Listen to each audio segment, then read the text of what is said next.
Hello साथियों, नमस्कार। मैं हूं महावीर सिंह तंवर और आप देख रहे हैं मेरा यूट्यूब चैनल साहित्य संगम। आज इस चैनल पर मैं आपको सुनाने जा रहा हूं स्वामी विवेकानंद से जुड़ी आगे की कथा। पहले वाले वीडियो में हमने उनके जन्म के विषय में पढ़ा था, सुना था, जाना था और अब हम जानने वाले हैं उनके जीवन के कुछ महत्वपूर्ण प्रसंगों के बारे में जिनसे उनके व्यक्तित्व की हमें झलक मिलती है। चलिए शुरू करते हैं ये दूसरा वीडियो। वीडियो का टाइटल है नरेंद्र की निर्भीकता एवं त्वरित निर्णय क्षमता। स्वामी विवेकानंद कितने निर्भीक थे, किस तरह का उनका व्यक्तित्व था, कैसे दृढ़ निश्चयी थे और उनकी निर्णय क्षमता कितनी त्वरित थी, इसके बारे में इस प्रसंग में हमें जानने को मिलेगा। बालक नरेंद्र नाथ का बचपन भी बहुत कौतूहल से पूर्ण नहीं था। साधारण बालक से इतर उनके व्यवहार में त्वरित प्रतिक्रिया और जिज्ञासा का भाव था। अपने आसपास के वातावरण को बड़े ध्यान से देखकर वे प्रतिक्रिया देते थे। उनमें बाल सुलभ चंचलता तो थी ही, पर साथ ही हम उम्र बच्चों में सबसे अधिक नटखट भी वही थे। किंतु उनकी गंभीरता भी दर्शनीय थी। जब माता उन्हें रामायण, महाभारत और पुराणों के रोचक प्रसंग सुनाती तो वे बड़े ध्यान से सुनते थे। बीच बीच में प्रश्न भी करते रहते थे। कई बार तो वे ऐसे प्रसंगों की अतिरंजिता पर भी प्रश्न उठा देते थे और कई बार किसी असंभव सी बात को सुनकर हट पकड़ लेते थे कि वैसा कैसे हो सकता था। नरेंद्र की जिद ऐसी थी कि उनकी संतुष्टि न होने पर वे सारा घर सिर पर उठा लेते थे और बहुत प्रयासों के बाद भी शांत नहीं होते थे। उनकी इस जिद पर जब माता उन्हें पिटाई करने के लिए पकड़ने जाती तो वे तरह तरह की लीलाएं दिखाते। जैसे कृष्ण यशोदा को तंग करते थे, वैसे ही नरेंद्र भी अपनी माता और बहनों को तंग करते। जिज्ञासु इतने थे कि कई बार विचित्र दुस्साहस दिखा जाते थे। वे देखते थे कि उनके आसपास के लोगों के व्यवहार में गहरी असमानता थी। घर में बहुत से नौकर नौकरानियां थी और इनमें से कई को तो घर के दालान तक में जाने की अनुमति नहीं थी। रसोई में तो एक दो जने ही जाते थे, उस पर भी स्वच्छता के ऐसे नियम लागू थे कि नरेंद्र नाथ हैरान रह जाते थे।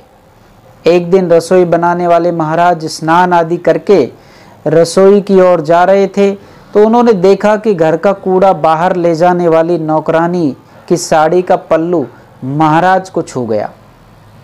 तो वह रसोई में न जाकर फिर से स्नान करने चले गए। नरेंद्र को यह बड़ा विचित्र लगा।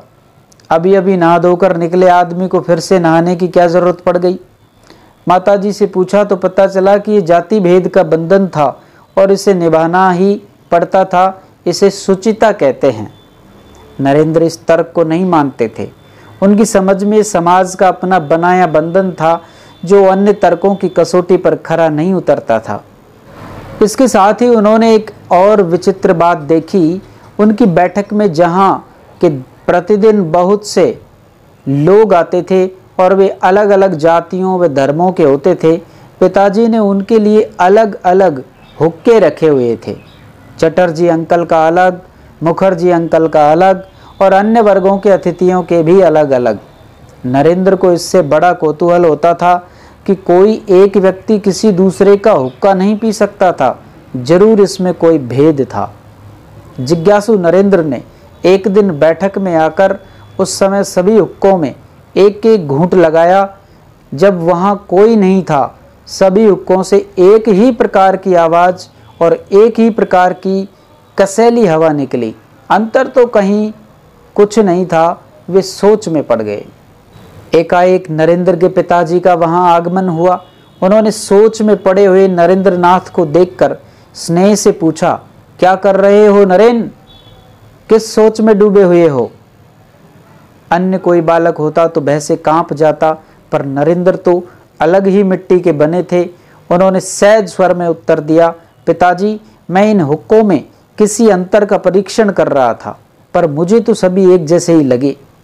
अब प्रश्न उठता है कि जब सभी हुक्के एक जैसे ही हैं तो Banerjee uncle, Mukherjee uncle, Chatterjee uncle इन सब का हुक्का अलग अलग क्यों है? अपनी माता से पूछो, वे ही तुम्हें इस प्रश्न का उत्तर देंगी।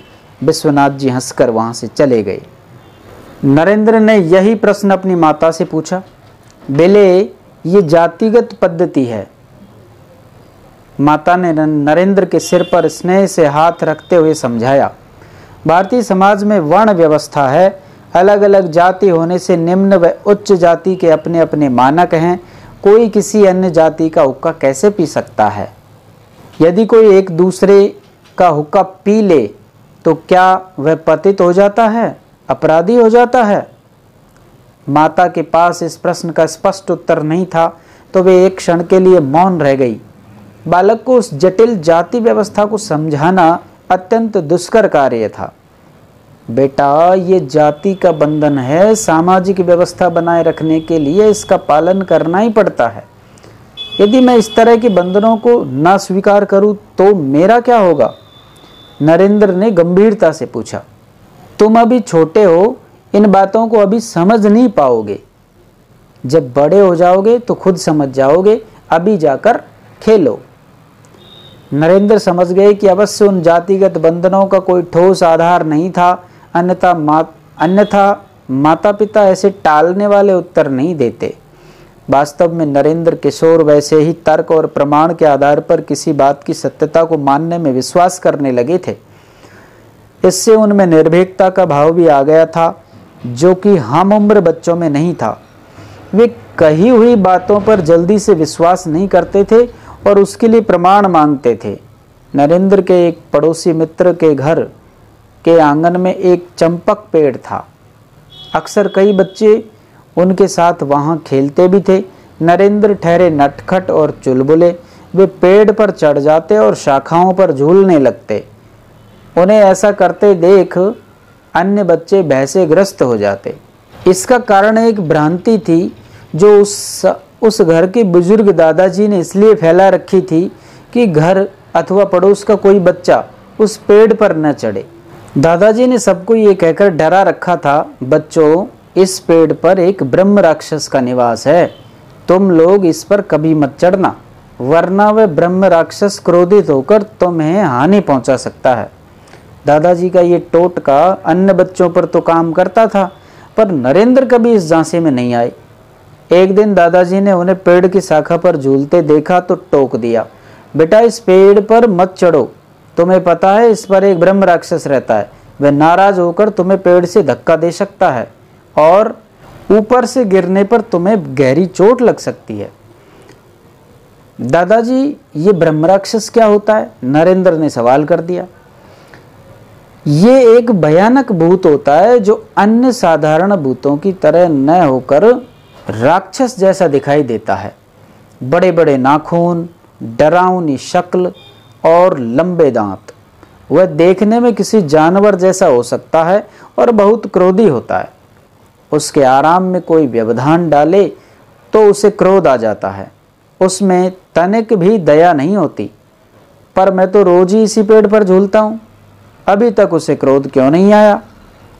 दादाजी सकपका कर रह गए। पर एक बच्चे के सामने वे हार किस प्रकार मान लेते? उन्होंने आगे समझाया, बेटा, अभी वह तुम्हें मासूम जानकर क्षमा कर रहा है, पर आप तो कह रहे थे कि उसमें जरा भी दया नहीं होती। फिर वह मुझ पर इतनी दया क्यों दिखा रहा है? क्या इसलिए कि मैं बालक हूँ? हाँ, यही बात है। वह क्या है कि बच्चों के प्रति सभी में दया भाव होता है। फिर तो मेरे सभी साथी भी बच्चे ही तो हैं। दादाजी मानते थे कि उस निर्भीक किशोर की प्रश्नोत्तरी कठिन थी और उसे संतुष्ट करने के लिए प्रमाण देना पड़ सकता था जो उनके पास नहीं था। अतः दादाजी कोई बहाना बनाकर मौन हो गए। नरेंद्र में निर्भीकता के साथ त्वरित निर्णय क्षमता भी अधिक थी। वे समय और परिस्थिति का क्षण भर में आकलन करके निर्णय ले लेते थे। एक बार वे अपने बाल मंडल के साथ मेला देखने गए। वहां से उन्होंने भगवान शिव की कुछ सुंदर मूर्तियां खरीदी। अपने साथियों के साथ वे हंसते खेलते घर लौट रहे थे। अपनी मूर्तियों को दुलारते, पुचकारते और साथियों को शिव महिमा की कथाएं सुनाते नरेंद्र बड़े प्रसन्न थे। एकाएक नरेंद्र ने देखा कि उनका एक साथी फुटपाथ से फिसलकर सड़क पर गिर पड़ा और एक घोड़ा गाड़ी उसकी ओर दौड़ी चली आ रही थी। सबके हाथ पैर फूल गए थे, पर नरेंद्र ने बड़ी फुर्ती के साथ में हाथ में पकड़ी हुई मूर्तियां एक ओर फेंक दी और अपने गिरे हुए साथी को पकड़कर घोड़े के पैरों से कुछ ही दूरी पहले खींच लिया। इस कार्य में उन्हें खुद भी गंभीर चोट लग सकती थी, पर उनका आकलन, निर्णय और फुर्ती का अद्भुत मिश्रण रहा, जिसे देखने वाले भी स्तब्ध रह गए। इस घटना की कुछ धर्मभीरू लोगों ने ये कहकर कटु आलोचना की कि नरेंद्र ने भगवान शिव की मूर्तियों को फेंककर उनका घोर अपमान किया है। उस बालक को तो महादेव स्वयं बचा लेते, लेकिन नरेंद्र को किसी भी कारण से उनका अपमान नहीं करना चाहिए था। किसी मनुष्य के प्राण बचाना सबसे बड़ा धर्म है, ये कहकर नरेंद्र ने इस अनावश्यक आलोचना का उत्तर दिया। ये घटना जिसने भी सुनी वही उनकी प्रशंसा किए बिना न रह सका। मानवता, मित्रता और धर्म का ऐसा संगम दुर्लभ था।